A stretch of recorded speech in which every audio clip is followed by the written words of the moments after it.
Yo guys, Bandit here doing a class setup video for the Decerto V1 rule set that has just been brought out. Now usually I don't do these sorts of videos, but Black Ops 2 has so much customization in the create a class system, and I've had a few requests to do it, so I thought I'd go ahead and do one. So something that I'd like to point out quickly is that this is just for the Decerto rule set. If I was playing game battles I would have different classes, and if I was playing publics or league play I would have different classes again. Now obviously on this game the public classes, league play classes and private classes are all separate, so I'd only really need to change it when I'm playing GB or Decerto. But this is going to be for Decerto anyway, and I'm going to get right into it now. This is my first class, the Type 25. When I first started playing the game I really wasn't impressed by this gun at all.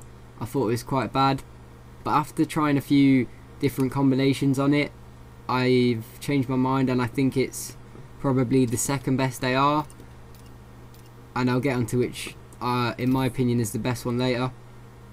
So what made me change my mind about this gun was literally something as simple as this. On the reflex sight you want to change the reticle from default to plus. I'm not sure if it's just me, but I thought it was a really noticeable difference in how much it lessens the recoil of the gun.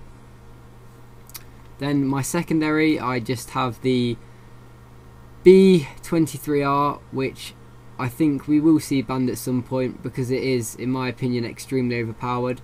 And on every other game really, Decerto rule sets have always banned out machine pistols and akimbos, but they've decided not to this time, and I think they'll see that as a mistake. So getting on to the perks, perk 1 and 2 now is pretty much standardly going to be lightweight and toughness. A few people might go for fast hands, but I really wouldn't personally go for that at all over toughness, because toughness is all about gunfights and it's going to help you win them. Because I have played without it and it does just make your gun windmill when you get shot and your aim goes up in the air. So perk 3 really is what this game's all about. It's where 4 useful perks are. Awareness of course has been banned, Engineer's pretty useless, and then these 4 perks here are all quite good.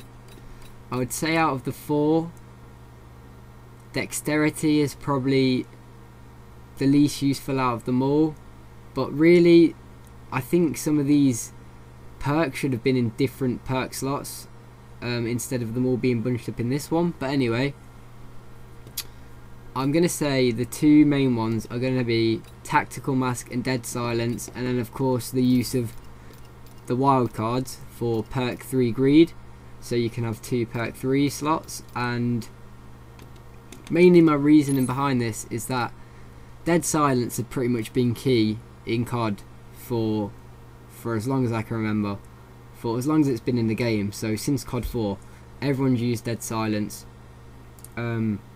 because you just don't want to be getting sound horde. It's like a cheap way to die, all of that.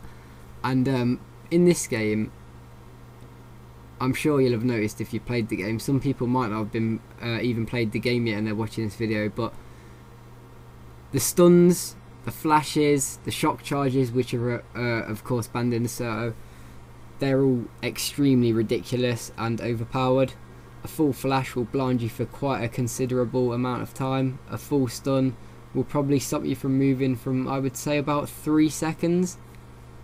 So for me, Tactical Mask is going to win out over extreme conditioning pretty much all the time in this current rule set.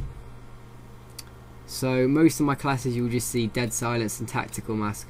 I think pretty much all of them actually, because I'd say Dead Silence is pretty much the core perk 3, and then Tactical Mask just wins out over extreme conditioning for me. So then I just have 1 grenade obviously and just 1 stun grenade. I sacrificed the second stun and a second attachment that I'd normally have on my weapon for the perk 3, because I believe in this rule set these 2 perks are definitely necessary. I might consider maybe getting rid of lightweight, or because I'd say I'd need toughness more on an AR, because I'd be getting into more gunfights for a second attachment. Because on this Type 25, if you took off that, so you have an extra slot, or maybe even I'd say would be better to just get rid of your secondary, that'd allow me to either put on fast mags, that'd help out with not having the secondary. But if you put foregrip and reflex sight on this gun, it turns into an absolute monster. There's barely any recoil, especially if you do what I said and change the reticle, and that actually makes this gun really good. So that's what I tried out in Publix, was 3 attachments on it, and I actually had the fast mags as well. In competitive, I'd say probably the grip would be more useful, because you won't need to reload as much because it's 4v4 and there's the respawn timers and such. So I'd say this is a pretty strong class here. Or if you really wanted a secondary, get rid of the grip, or maybe the red dot if you didn't really want it. But I'm pretty sure that's kind of the main thing that takes off the recoil, even though this is meant to. That definitely lessens the recoil. So on to my second class. A lot of people are using the M8A1 at the minute. I would say it's not a very good gun. In my opinion, it's really inconsistent, and a lot of the time unreliable. In pretty much every COD, like to use suppressors on my weapons. So the AN94 is kind of a gun that is pretty powerful, but it also has a slight bit of recoil. Putting the suppressor on this gun kills the recoil and makes it really good. And then I've pretty much got standard what I had last time, the B23R, the same perk setup and the same frag and stun. Onto my next gun. This is, in my opinion, the best assault rifle on the game currently, because of the new select fire attachment. Now, it could probably just be used without the select fire if you have a good trigger finger, which I am going to try out, because I did use the FAL on Black Ops as well. So yeah, this is definitely something that you're going to see being used a lot, I can already tell. In my opinion, like, I'm just going to sum it up for you like this: it's pretty much like an AA-12 shotgun from Modern Warfare 2, but it's effective at long range and close range, because it literally drops people in 2 bullets, 3 max every single time, and it's automatic because of that attachment, so it allows you to aim and stuff a lot easier. But if I did end up getting rid of the select fire, I would either, because I like the iron sights in this gun as it is, I would probably just go for the extra stun.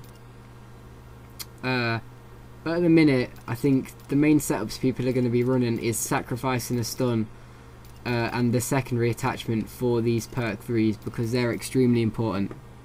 So on to my next gun. Now, the SMGs.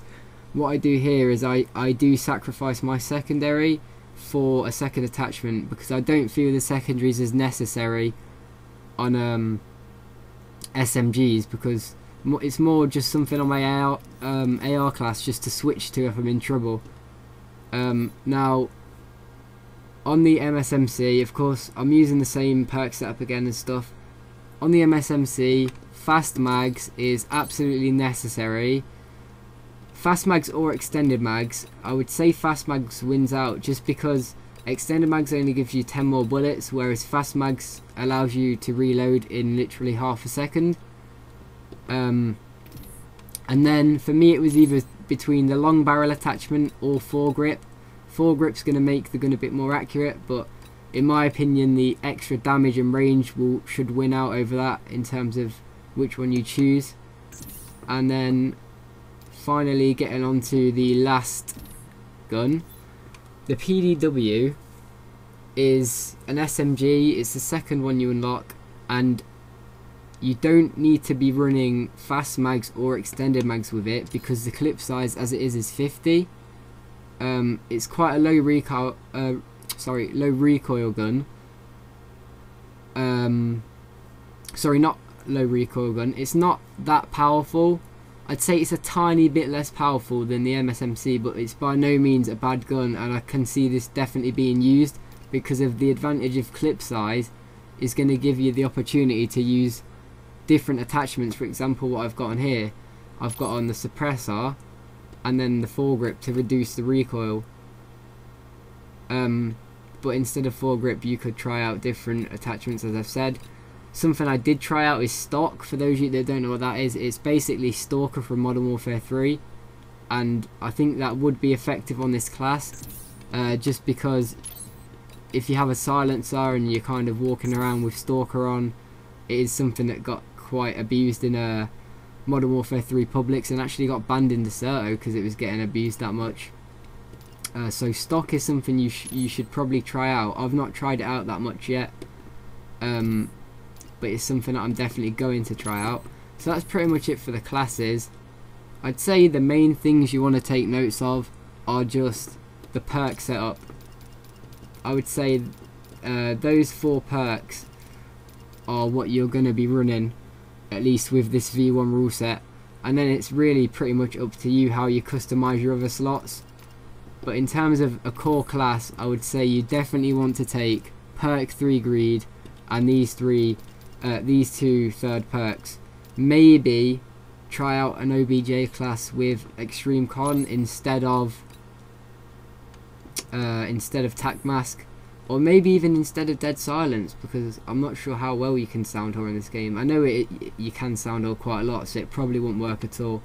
But that's going to be pretty much it for the class setup video, and it's actually quite a really long video, and I did go into like a little bit of depth and stuff. So I hope you enjoyed the video, and if you want me to do something like this for, you know, future Decerto rule sets, or if you want me to do my GB classes, public classes, just let me know and I'll get a video done, because I actually think it's worth it on this game because of all the customization. So yeah guys, I hope you enjoyed the video, and I hope you make some good classes. Peace. Yeah guys, one more thing I quickly wanted to show you was my emblem. It's just that little ninja guy, and it looks alright out of the game, but it looks a lot better in the game on the actual gun, so I'll quickly show you that. I thought I might as well, because I was going to do a video on it, but I thought it'd be a really kind of pointless video, so I'm just going to put it at the end of this. Obviously it depends which gun it's on, whether it looks good or not. That's just generally some guns' emblems don't look good on, but it looks quite good on the Type 25, so I'll just show you it on that, because I actually got my gold camo on this gun as well just a little bit ago. But yeah, like you can see it there just on the bottom of the screen, looks quite good. So yeah, that's pretty much it for this video guys, hope you enjoyed.